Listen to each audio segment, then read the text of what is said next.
Alright, so when we talk about inductive reasoning, there are three steps that we really want to focus on. So number one is look for a pattern.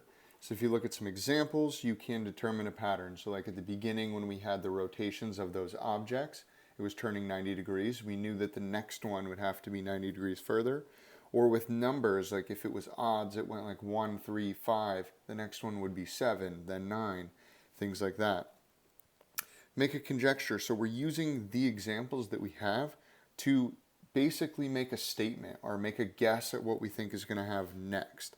What's going to happen next. So an unproven statement that is based on observations, that's what a conjecture is. So a conjecture is this bolded definition right here.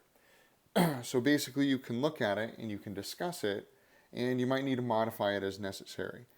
Now, the part that we're going to focus on for the rest of it is verifying the conjecture. So the conjecture, we have to verify it, and we need to use logical reasoning to verify that it's true in all cases.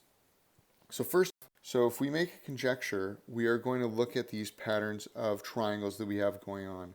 And in the first one, we're basically looking for how many segments there are. Well, there's 1, 2, 3. That was for one triangle.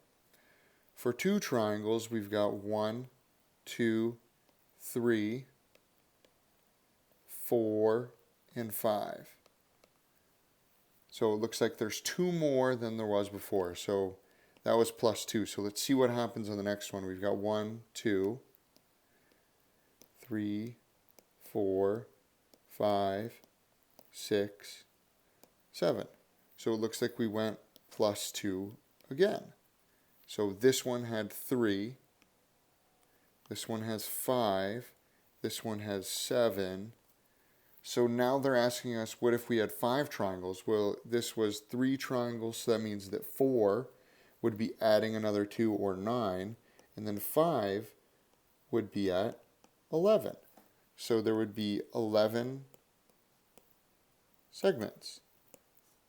Based on that pattern, I can make that conjecture. Let's make a conjecture.